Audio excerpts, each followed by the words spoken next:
Praise the lord. మన ప్రభువైన యేసుక్రీస్తు నామములో అనుదిన దైవ కృపా కార్యక్రమం ద్వారా ఈ మాటలు వింటున్న మీ అందరికీ ప్రత్యేకమైన వందనాలు తెలియజేస్తూ ఉన్నాం. ఈ మాటలు వింటున్న మీకు నా దేవుడు ఉన్నతమైన కృపను అనుగ్రహించును గాక.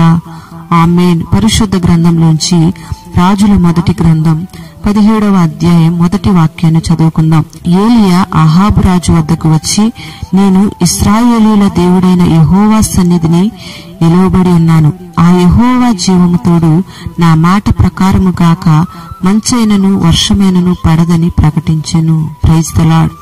ఈ వాక్యం ద్వారా మనకు అర్థమవుతున్న సత్యం ఏంటంటే, దైవ సన్నిధిలో నిలిచి ఉన్న వారి నోటి మాటలు ఎంత శక్తి కలిగి ఉంటాయో మనకు అర్థమవుతుంది. దేశాన్ని పరిపాలిస్తున్న ఒక రాజు ఎదుట ఏలియా ఈ మాటలు పలుకుతూ వచ్చాడండి. అసలు రాజుగారి సెలవు లేకుండా రాజ్యంలో ఏమీ కూడా జరగదు. ఎక్కడైనా సరే ఎప్పుడైనా రాజుగారి మాటకి విలువ ఉంటుంది, కానీ ఒక సామాన్య మనిషి మాటకు విలువ ఉండదు. కానీ ప్రియ దేవుని బిడ్డలారా, దైవ సన్నిధిలో నిలిచి ఉన్న వారి మాటకు ప్రకృతిని శాసించే శక్తిని నా దేవుడు అనుగ్రహిస్తూ వచ్చాడు. Praise the Lord. అందుకే ఏలియా ధైర్యంగా చెప్పగలుగుతూ ఉన్నాడు. వర్షానికి ఆజ్ఞాపిస్తున్నాడు, మంచుకి ఆజ్ఞాపిస్తున్నాడు, దేశాన్ని పరిపాలిస్తున్న ఒక రాజుకు కూడా ఆజ్ఞాపిస్తూ వచ్చాడు. ఏలియా వర్షం పడమంటే పడింది, వర్షం ఆగమంటే ఆగింది.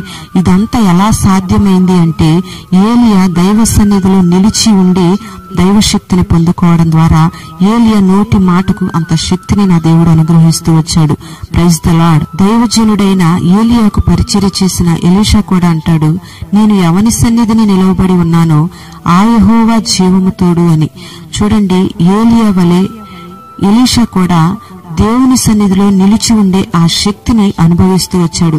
ఏలియాలో ఉన్న ఆత్మ కంటే రెండింతల ఆత్మాభిషేకాన్ని ఎలీషా పొందుకుంటూ వచ్చాడు. ఏలియా చేసిన అద్భుతాల కంటే కూడా ఎలీషా మరిన్ని అద్భుతాలు చేయగలిగాడు. Praise the lord.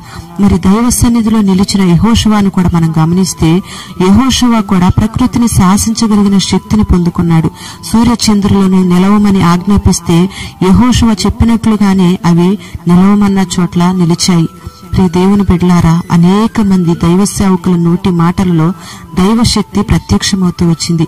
ఇది ఎలా సాధ్యమైంది అంటే, వీరంతా కూడా దైవ సన్నిధిలో నిలిచిన వ్యక్తులు. వీళ్ళు పడిపోలేదండి, కూర్చోలేదు, నిద్రించే స్థితిలో కూడా లేరు. ఈ దినాలలో క్రైస్తవులు అనేక మంది సన్నిధికి వస్తూ ఉన్నారు, కానీ సన్నిధిలో నిలిచి ఉండడం కనబడడం లేదు.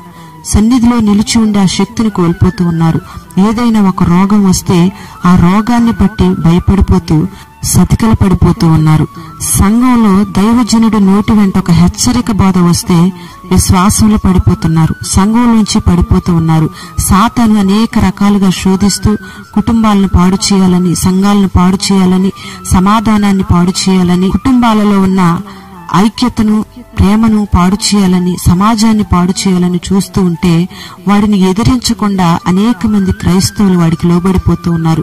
అనేక మంది నిద్రావస్థలో ఉన్నారు. దేవుని సన్నిధిలో ఉండాల్సిన నీవు ప్రకృతి ద్వారా వస్తున్న శోధనలను బట్టి సన్నిధిలోంచి పడిపోతే ప్రకృతి నీ మాట ఎలా వింటుంది?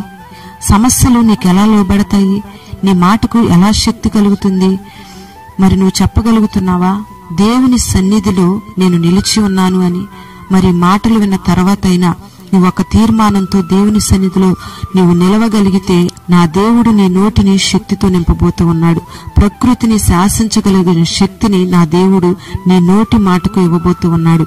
ఈ మాటలు వింటున్న నిన్ను నా దేవుడు ఒక ఏలియా వలె, ఎలీషా వలె, యెహోషువ వలె శక్తి కలిగిన వ్యక్తులనుగా మార్చునుగాక.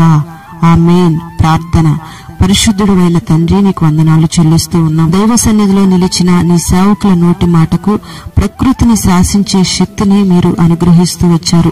ఆ రీతిగా ఈ మాటలు వినని బిడ్డలందరికీ నీ సన్నిధిలో నిలిచి ఉండే శక్తిని మీరు దయచేసి, ప్రకృతిని శాసించే శక్తిని, లోకాన్ని శాసించే శక్తిని మీరు అనుగ్రహించండి. పేరు పేరున నీ బిడ్డలు మీరు దీవించండి.